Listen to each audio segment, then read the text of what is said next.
Yo, what's up guys? 2025 has been a pretty amazing year for indie studios delivering absolute bangers, and one of my favorite this year was Tainted Grail: The Fall of Avalon. This was a dark fantasy, huge open world RPG. I covered it a ton on this channel and just couldn't get enough of it. Well, I'm happy to say it's just had its first major expansion, the Sanctuary of Sarras. Thanks to the guys at Awakened Realms for sending me a copy of this, and after playing through the whole thing, I've got to say, it absolutely delivers. So if you enjoyed this game and you want to hear about the expansion, or this is your first time hearing about the Tainted Grail, but you like open world, dark fantasy games, hopefully this is at least informative. We'll talk about what the expansion is, what sort of content it has, and where it fits into the story as a whole, such as is it endgame, is it side content, and how does it play into the rest of the game. And I'll give my personal opinion on the good and bad parts that I found while playing through it. Okay, so first up, let's just talk broadly about what this expansion is. If you can't tell already, this is an expansion set fully under the sea. I'll keep it relatively spoiler-free, but you find your way to this underwater sanctuary and you meet a group of people that once challenged King Arthur. They call for your aid, and it's up to you to go there and unravel their story. And that is obviously going to be tied with lots of morals and conflicting choices, as the rest of the game does. So there's this new town-like area that you'll get to pretty early on, which will, you make as your base, and it's where you can do your professions, and it's where you can find your quest givers, and then you'll explore outwards from there as you unravel the rest of the zone. And basically that's the majority of the expansion.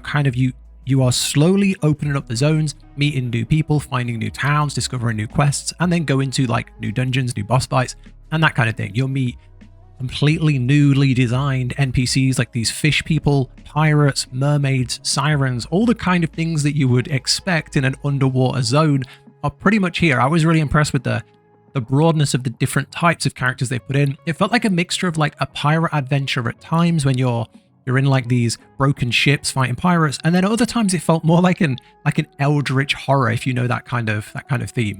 There was a big like doom and dread and cursed vibe to lots of the stories in this expansion for sure. Now, to get to this zone, you have to get to Act 2 in the main game. Once you get to Act 2, you can accept this quest to go and discover this underwater zone.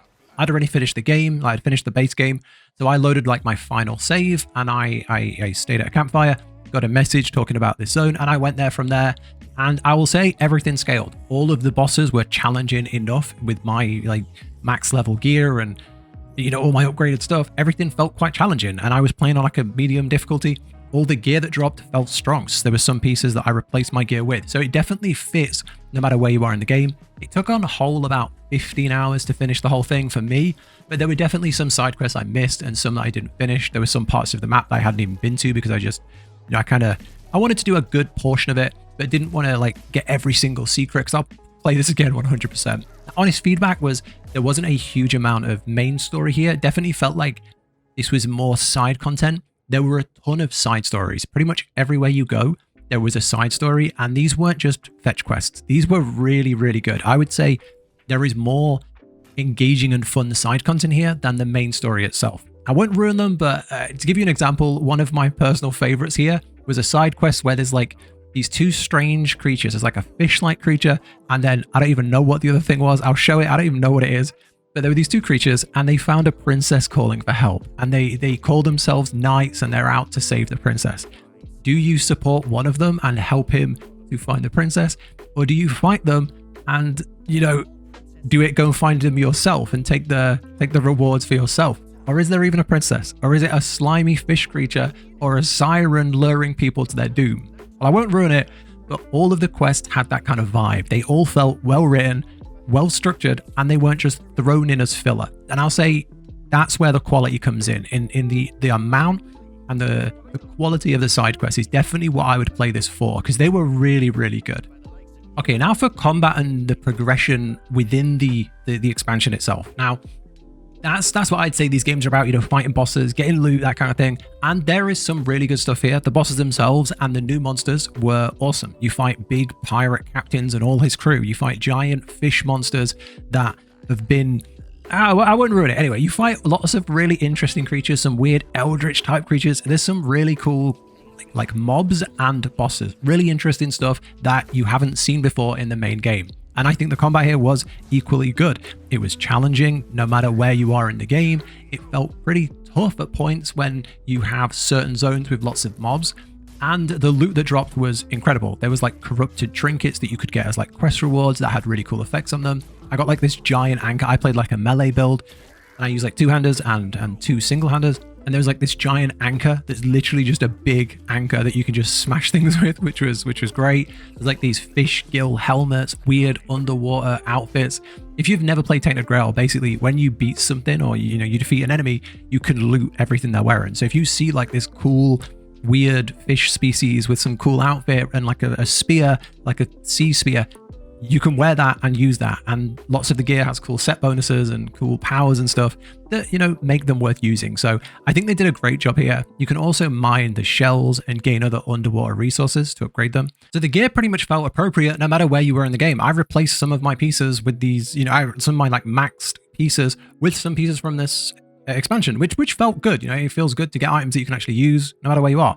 Alongside this, there's like new stuff tied into the profession. So there's like a new cooking resources so you can make underwater meals. So as you like seaweed and clams and things like that, you can make like these sea dishes, which was interesting. And there's like quests on how you learn that.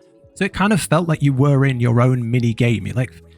It holds its own as its own mini world, which I think is important for an expansion. When it just attaches on and it's like go defeat some bosses and there's a town over there, it doesn't always feel like you're getting, you're not getting a worthy expansion. This holds its own because it's all new and it's all in this underwater sea biome. So overall, in terms of bossing, gear, professions, and just general like that gameplay loop, it was incredible. I can't say a bad word against it. All of the outfits felt good.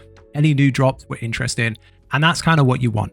The only place I felt wanting more and the new skill tree. So there's a new skill tree that you progress through called Sarras powers, and as you unlock more of these shrines, you unlock more powers. There was a melee tree, a range tree, and a mage tree, and you put the points where you want. I was playing a full melee character, so I put the points into the the physical melee side, and I felt personally they made you stronger. Like these were impactful, they made you stronger. There was one that was like if you hold your attack for 3 seconds, you get a massive damage boost, and you can feel it, and you can definitely feel the more of these you uncover, the stronger you got, which is great, and that's important. But I thought it could have gone a bit further. Like I was expecting some cool sea stuff here, like give us like a tentacle arm that'll let us hold a third weapon while we're down here, or some cool underwater power. I don't know, maybe the mage and the rogue had more interesting stuff, and it's my own fault for playing just a big 2-handed zug run around and hit enemies on the head. Maybe that's my own fault, but I thought this could have gone a bit further. So overall, is this worth getting? If you are currently looking to get the game, is it worth getting expansion as well? And if you finished it, is it worth going back to play it? I would say it's going to depend a lot on what you are looking for. This is 100% more of the same. If you love the game and you got to the end and you just thought, I want to play more, which is where I felt, I definitely felt that. And I was kind of going to wait a little bit and then do another playthrough. This gives you that. This gives you more. It's another huge zone with more quests, more loot, and more stuff. And it's just more of that great experience you had in the original game. So if you're looking for that, this definitely delivers. Like I say, the side quests here are fantastic. The gear is good. I don't want to talk about the bosses because I want you to discover most of them yourself, but they're really, really good. And overall, if you like the Tainted Grail, The Fall of Avalon, I think you'll love this. I think it delivers on everything that game had in a really unique way. And there's some quests here that you're going to play and you're going to go, oh man, that was so good, but I wish I hadn't made that decision. And I definitely felt that a lot. The morale choices definitely hit hard here, and there's a lot of like different factions and different people and different things you have to make a stand on, which really hit that same feeling you had in the main game. So if you're looking for that, definitely interested. I would say if you are looking for something that elevates it, you know how in some expansions it elevates the base game to something else. It adds more, like a ton more content into the base game, like new professions, new skills, new things like that push it up and make the base game more of what it was.